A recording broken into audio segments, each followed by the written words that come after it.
Guys आप लोगों से एक रिक्वेस्ट है कि जल्द से जल्द इस वीडियो पे 2K लाइक्स कर दो और इस वीडियो पे 50 से भी ज्यादा कमेंट्स चाहिए। जल्दी से हमारा ये टारगेट पूरा कीजिए ताकि आपको इसका अगला एपिसोड और भी जल्दी मिल सके। हे एवरीवन, आप सभी का स्वागत है हमारे YouTube चैनल में। तो आज का ये जो एपिसोड है वो वाकई में काफी ज्यादा अमेजिंग होने के साथ साथ अटपटा भी है, जो आपको जरा भी बोर नहीं करेगा। और कभी कभी इस सीरीज में ऐसा कुछ हो जाता है जो बिल्कुल भी अटपटा सा लगता है। तो चलिए बिना किसी देरी किए करते हैं एपिसोड को शुरू। जैसा कि हमने पिछले एपिसोड में देखा था कि जहां जुआन का जो रियल फादर होता है वो डिमन एम्परर अब उस डिमन वर्ल्ड से इस ह्यूमन वर्ल्ड में आ चुका होता है, जहां सारी सच्चाई रिवील होने के बाद पता चलता है कि वो जुआन का असली फादर है। उसकी बीवी यानी कि जुआन की माँ उसे छोड़ करके यहाँ इस ह्यूमन वर्ल्ड में आ चुकी थी। तभी से ही इस डिमन वर्ल्ड को सील कर दिया गया। इसके कारण वो डिमन एम्परर अपने वाइवर होने वाले बच्चे जुआन से नहीं मिल पाते हैं और वो लगातार इस सील को तोड़ने के लिए कोशिश कर रहे होते हैं। लेकिन वहीं जो यून के फादर होते हैं वो ओवर टाइम करते हुए अपने फैमिली को वक्त ना दे पाते हैं और लगातार यही कोशिश करते हैं कि वो इस सील को तोड़ने से बचाए रखे। इसीलिए वो भी अपनी वाइफ और फैमिली से दूर रह जाते हैं और ये दोनों इसी का ही बदला एक दूसरे से ले रहे होते हैं। तभी जुआन इन दोनों को रोकने के लिए अपने सिस्टम से मदद मांगता है और सिस्टम उसे गुड गाय कार्ड को यूज करने के लिए कहती है। अब जैसे ही उस कार्ड का असर इन दोनों पे होता है, ये दोनों बहुत अच्छे दोस्त बन जाते हैं और यहीं से ड्रामा शुरू होता है। अब आगे डिमन एम्परर यहाँ माफी मांगते हुए एल्डर से कहने लगता है कि मुझे हर दिन उस सील को तोड़ने के लिए उस पर अटैक नहीं करना चाहिए था। इसी के कारण आपको ओवर टाइम करना पड़ा और आप अपनी फैमिली से दूर हो गए। जिस पे एल्डर उससे कहने लगते हैं कि नहीं, इसमें तुम्हारी गलती नहीं है, बिल्कुल मेरी ही गलती है, क्योंकि मैंने ही उस डिमन वर्ल्ड के सील को बंद कर दिया था, जिसके कारण तुम अपनी फैमिली से दूर हो गए और इतने सालों तक तुम अपने प्यार और अपने ही बेटे से दूर रहे। जिस पे डिमन एम्परर उससे कहने लगते हैं कि इसमें मेरी ही गलती है।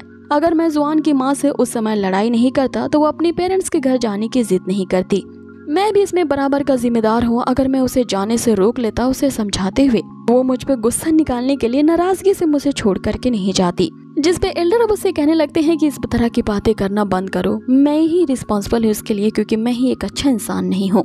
मैं ही इस सील को बंद करने के चक्कर में ओवर टाइम का एक्सक्यूज बना करके अपनी रिस्पॉन्सिबिलिटीज से लगातार भागता रहा और अपने बेटे यून और अपनी वाइफ को टाइम नहीं दे पाया। इसीलिए आज तक मेरा बेटा यून मुझसे नफरत करता है।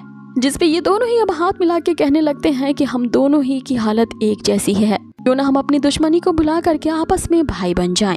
आगे डिमन एम्परर उसे एल्डर ब्रदर कह रहा होता है और वो एल्डर उसे सेकंड ब्रदर कह रहा होता है, जिसे मास्टर जुआन और जिनार काफी इंटरेस्टिंग से देख रहे होते हैं। जहाँ जिनार पॉपकॉर्न के मजे लेते हुए कह रही होती है कि इस ड्रामे को देखना तो इनकी फाइट देखने से ज्यादा इंटरेस्टिंग है। अब आगे यहाँ जियांग को भी मजा आ रहा होता है। वो जिनार से कुछ पॉपकॉर्न्स मांगता है तो उसे पूछने लगता है कि आखिर थर्ड एल्डर कहाँ चले गए हैं। जिस पे जिनार उससे कहती है कि लगता है उन्हें ड्रामा पसंद नहीं है, इसीलिए वो जल्दी उकता गए हैं और सो रहे हैं। आगे हमें यहाँ थर्ड एल्डर की जोर जोर से खर्राटे की आवाज सुनाई देती है।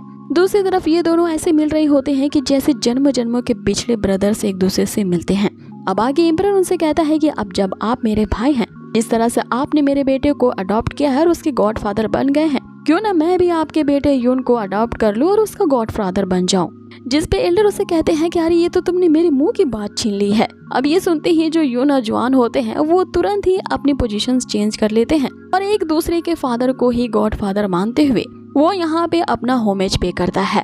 अब आगे ये दोनों बिछड़े हुए भाई यहाँ मास्टर जियांग के पास पहुँचते हैं और उनसे ये शुक्रिया अदा कर रहे होते हैं, क्योंकि इन दोनों के ही बेटे को जियांग ने अपने सेक्ट में उन्हें पनाह दी और उनकी कल्टीवेशन प्रैक्टिस में मदद की है। इसके लिए वे दोनों फादर्स अपने बच्चों की देखभाल करने के लिए यहाँ जियांग को थैंक्स कहते हैं। अब यहाँ इस सिचुएशन में जियांग को समझ में नहीं आ रहा होता है कि वो इनसे क्या कहे। जिस पे एल्डर यहाँ पे कहना शुरू करते हैं कि क्यों ना हम मास्टर के इस एहसान का बदला चुकाने के लिए इन्हें भी अपनी फैमिली में साथ कर लें, क्योंकि फैमिलीज हमेशा एक दूसरे के साथ रहती हैं। अब आगे एल्डर की इस आइडिया से वे दोनों ही साथ कहने लगते हैं कि अब जब तुम भी हमारे भाई बन चुके हो तो हम तीनों ही साथ साथ रहेंगे, क्योंकि हम साथ साथ हैं।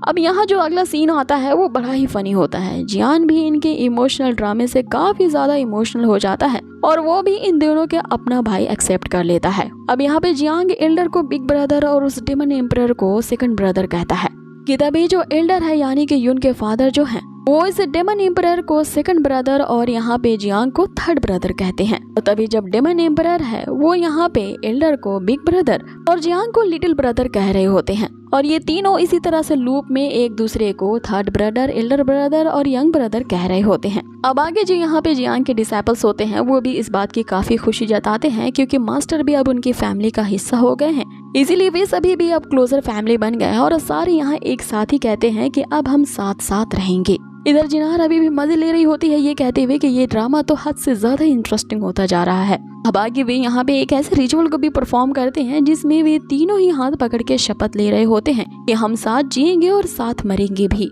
भले ही हमारा जन्म अलग अलग टाइम पे, अलग अलग प्लेसेस में और अलग अलग कंडीशन में हुआ है, लेकिन आज हम एक दूसरे से कसम खाते हैं कि हम साथ में मरेंगे और जीवन भर के साथ ही रहेंगे।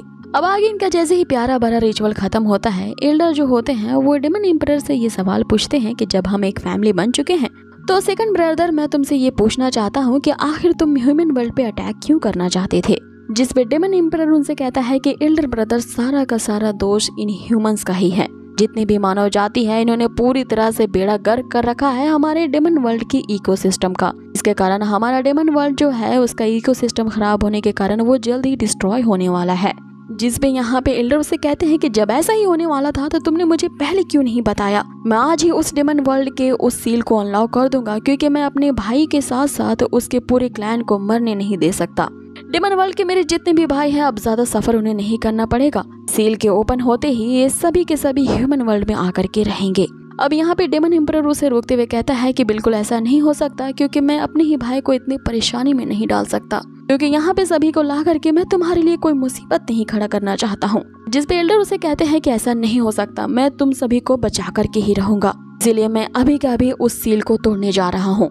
जिस पे डेमन एम्परर ऐसा कहता है कि मैं आप पे मुसीबत नहीं आने दूंगा, इसीलिए मैं उस डेमन वर्ल्ड को ही क्लोज करने जा रहा हूँ, ताकि कोई भी आकर के यहाँ आपको परेशान ना कर सके। अब इसी बात पे ही इन दोनों पे फिर से बहस शुरू हो जाती है। एक कह रहा होता है कि मैं इस सील को अनलॉक कर दूंगा और दूसरा कह रहा होता है कि वो डेमन वर्ल्ड को ही क्लोज कर देगा। इस पे फिर से इनकी बहस शुरू हो जाती है और ये दोनों फिर से अपनी स्पिरिचुअल फाइट के साथ शुरू हो जाते हैं। यहाँ पे जोआन और यून जो होते हैं वो दोनों ही अपने गॉडफादर को ऐसा करने से रोकते हैं, और एकदम साइड में खड़ी जो चिनार होती है जो कि इस फाइट का भी मजा ले रही होती है, एक अटैक उस पे भी जाके लगता है और वो दौड़ थर्ड एल्डर के पास जाके गिरती है, लेकिन अभी भी वो पॉपकॉर्न के ही मजे ले रही होती है, ये कहते हुए कि मैं ठीक हूँ, क्योंकि अभी भी उसे ये ड्रामा काफी ज्यादा इंटरेस्टिंग लग रहा होता है। अब आगे जियांग उन्हें रोकने के लिए कहता है कि मैं डेमन वर्ल्ड को तबाह होने से रोक सकता हूँ। जिस पे एल्डर और यहाँ डेमन एम्परर दोनों से पूछने लगते हैं कि क्या छोटे ब्रदर सही में तुम ऐसा कर सकते हो। जिस पे जोआन उनसे कहता है कि जब हमारे मास्टर ने कोई बात कह दी इसका मतलब वो करके ही रहते हैं। अब आगे जियांग उन्हें एक रास्ता बताता है कि डेमन वर्ल्ड को क्लैस्प होने से बचाने का एक ही रास्ता है और वो बहुत ही सिंपल है। तुम्हें बस इतना करना है कि उन सेलेस्टियल क्लैन वालों को डिस्ट्रॉय करना है, और उन्हें डिस्ट्रॉय करने के लिए हम 3 आर्टिफैक्ट्स ढूंढ रहे हैं, जिनमें से 2 को ढूंढा जा चुका है और तीसरे की हमें तलाश है, जिसका नाम वो बोलने ही वाला होता है कि तभी जो डेमन एम्परर होता है उसे वो चीज दिखाते हुए कहता है कि यही मगात्मा की तुम तलाश कर रहे हो ना। जिस पे जियांग का तो मुंह खुला का खुला रह जाता है और उससे कहते हैं कि आखिर ये चीज जो कि इतनी रेयर है, ये आर्टिफैक्ट तुम्हारे पास कैसे आया। इस पे डेमन एम्परर उसे बताता है कि उसने इस आर्टिफैक्ट को लेने के लिए किंग ऑफ हेवन को जैसे ही मारा उसके बॉडी के अंदर से ये आर्टिफैक्ट निकला है, और इस आर्टिफैक्ट को काफी दिनों तक उसने अपने पास ही संभाल के रखा था, क्योंकि वो ये सोच रहा होता है कि जब भी वो ह्यूमन वर्ल्ड में वापस जाएगा अपनी वाइफ यानी जुआन की माँ को वापस डेमन वर्ल्ड में ले जाने के लिए कुछ तो उसे ऑफर करना ही होगा, क्योंकि मेरी वाइफ काफी लालची है और उसे वापस ले जाने के लिए मैं उसके लिए ये अट्रैक्शन लाया हूँ। अब आगे वो मगात्मा आर्टिफैक्ट को जियांग को देते हुए वहाँ से जाने लगता है और इन सभी से अलविदा कहता है। साथ ही जो उसका बेटा जुआन है इसकी जिम्मेदारी वो जियांग और एल्डर ब्रदर पे छोड़ता है। जिस पे जुआंग उनसे कहता है कि फादर आप इतनी जल्दी मुझे दोबारा से छोड़ करके नहीं जा सकते। जिस पे डेमन एम्परर उसे कहता है कि डेमन एम्परर को अभी भी रूल करने की जरूरत है और मैं उसका एम्परर हूँ, तो मुझे डेमन वर्ल्ड में वापस जाना ही होगा, लेकिन तुम मेरा उस टाइम तक इंतजार करना कि जैसे ही लिटिल ब्रदर यानी कि जियांग सेलेस्टियल क्लैन वालों को खत्म कर देगा, सारी तबाही वहीं पे रुक जाएगी और हमारी फैमिली फिर से रीयूनाइट हो जाएगी। सेलेस्टियल क्लैन के खत्म होते ही वापस सब कुछ ठीक हो जाएगा और फिर हम सभी साथ में रहेंगे। अब आगे सभी उनसे अलविदा लेते हैं और डेमन एम्परर वापस से अपने डेमन वर्ल्ड में चला जाता है उसी सील के थ्रू। अब यहाँ जो जिनार होती है वो इतनी देर से इस ड्रामे का मजा ले रही होती है, इस बात से चिढ़ जाती है कि इतनी जल्दी ये ड्रामा खत्म हो गया। अब आगे जियांग को उसकी सिस्टम कांग्रेचुलेट करती है कि होस्ट को वो तीनों आर्टिफैक्ट्स मिल चुके हैं। आगे सिस्टम इंफॉर्मेशन देती है जियांग को कि उसे इमीडिएटली एक ऐसे स्टेज पे इंटर किया जाता है जहां उसे सेलेस्टियल क्लैन को एलिमिनेट करना होगा। जियांग यहाँ पे ये सुन के काफी ज्यादा खुश हो जाता है कि वो फाइनली उस सेलेस्टियल क्लैन को डिस्ट्रॉय कर पाएगा। उन सेलेस्टियल्स के खत्म होते ही फाइनली यहाँ पे सिस्टम द्वारा दिया गया ये आखिरी मिशन भी पूरा हो जाएगा और फिर वो अपने घर जा पाएगा। इसी खुशी में वो उछल के कूद पड़ता है और इतने में ही इस एपिसोड को यहीं फिनिश कर दिया जाता है। सो गाइस, कैसा लगा आप लोगों को आज का एपिसोड मुझे कमेंट बॉक्स में जरूर बताएं।